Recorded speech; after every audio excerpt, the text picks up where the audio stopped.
1 an, je vais dire, des élections législatives. Et la jeunesse désormais a compris.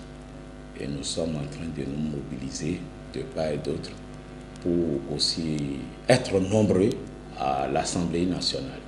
Parce que nous avons compris que beaucoup de nos aînés ont déjà duré, ils ont déjà fait le temps qu'il faut à l'Assemblée nationale. Et désormais, il faut que la jeunesse aille les relayer et apporter de nouvelles lois, nouvelles propositions de développement de notre pays, parce que ces aînés, on dirait qu'ils ne veulent pas raccrocher. J'invite toute la jeunesse, ces jeunes compétents, qui sont prêts à mener le combat, à être prêts et à aller. Parce que c'est pour nous. L'Assemblée nationale, c'est pour nous les jeunes. Et nous avons la chance, la bénédiction de Dieu Tout-Puissant, qu'un président est là, le président Patrice Talon, qui est prêt à accompagner la jeunesse béninoise. Donc, c'est le moment de profiter et de faire notre propre promotion. Ce n'est pas le moment de baisser les bras. Vous savez, moi j'ai déjà déclaré la guerre contre ces aînés sans ambition, ces aînés qui ne veulent pas céder la voie à la jeunesse.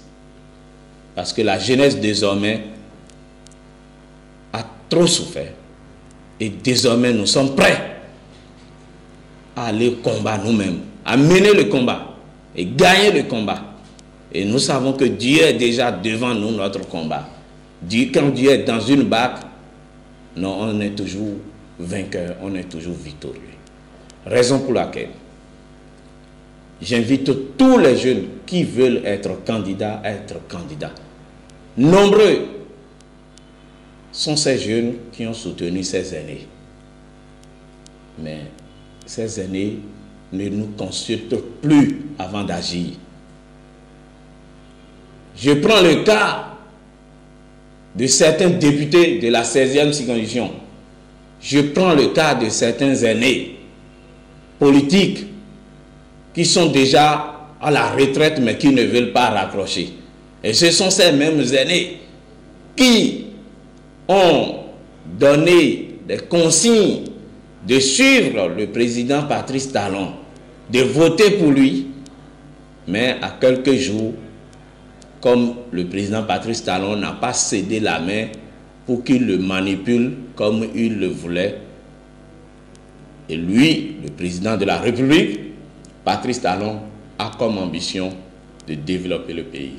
Et quand on parle du développement, aucun développement au monde ne peut passer sans, je dis bien sans,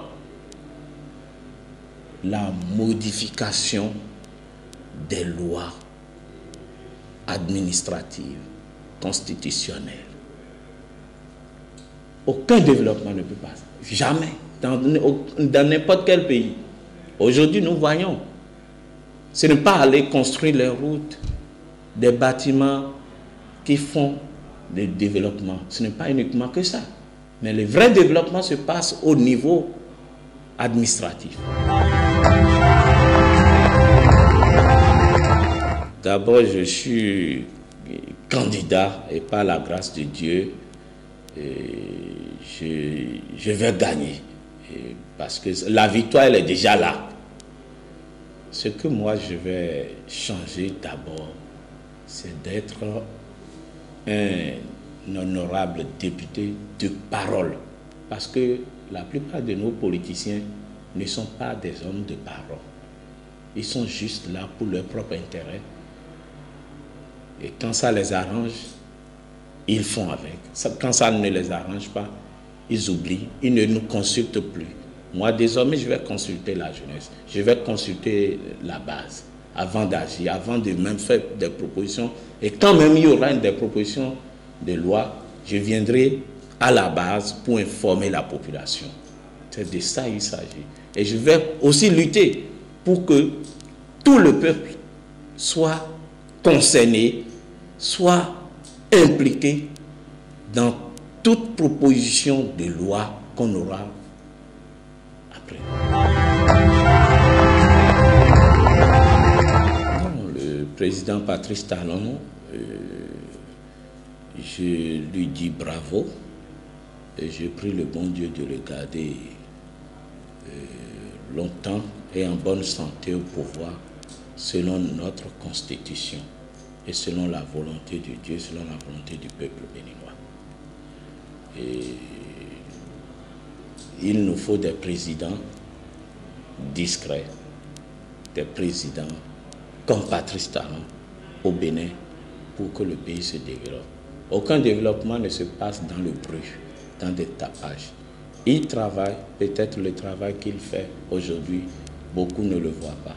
Mais je vais juste rappeler aux Béninois de prendre juste l'exemple de délestage dans ce pays.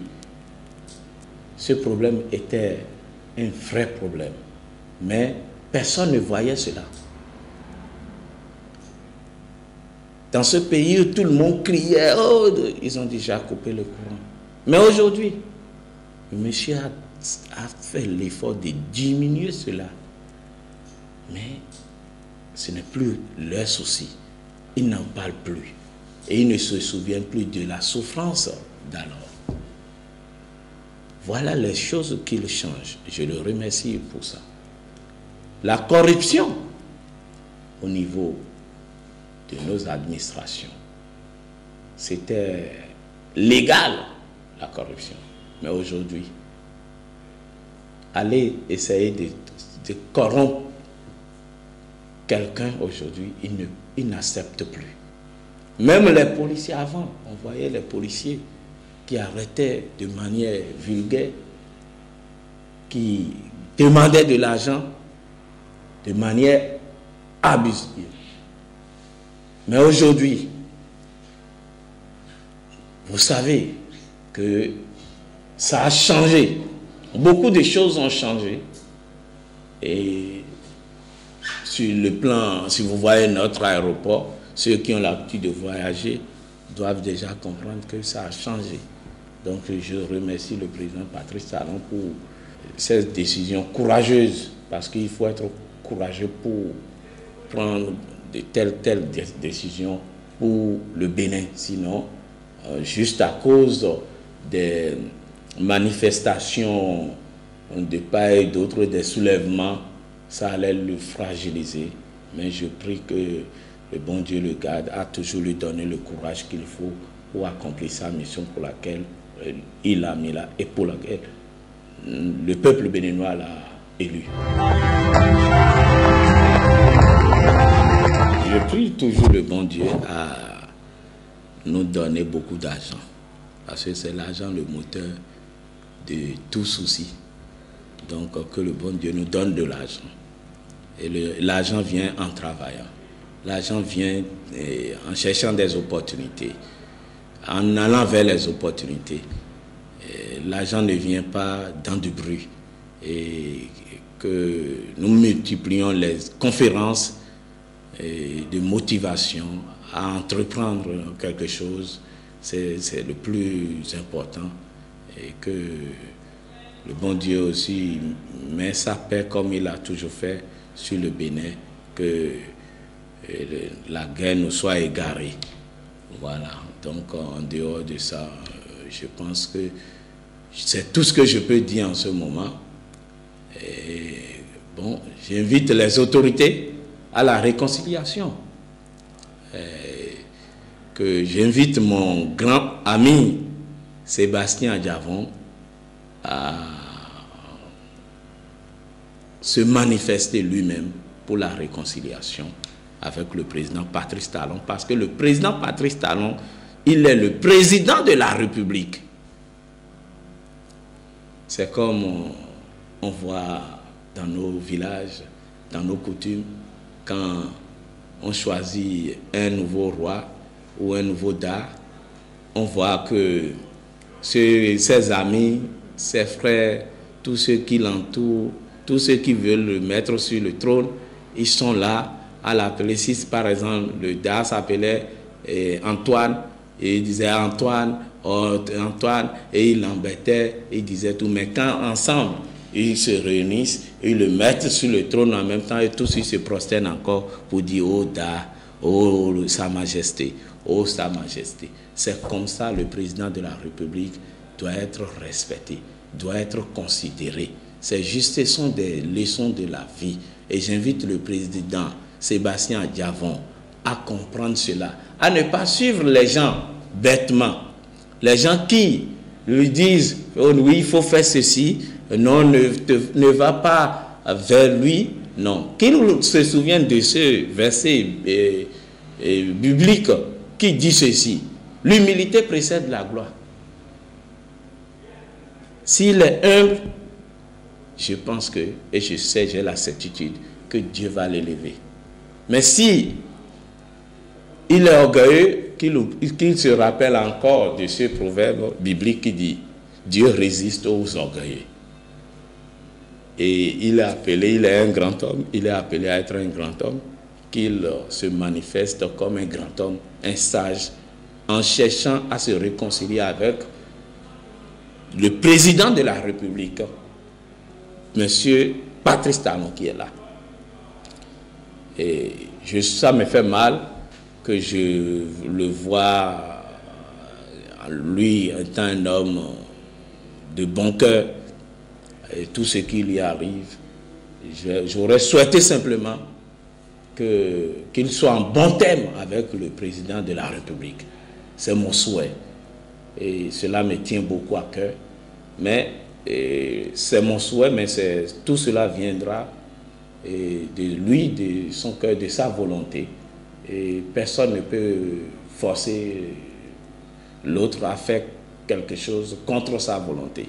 Mais qu'il sache que Dieu est amour et Dieu est toujours dans l'union et Satan est dans la division. Que Dieu, le bon Dieu de l'amour les unisse davantage.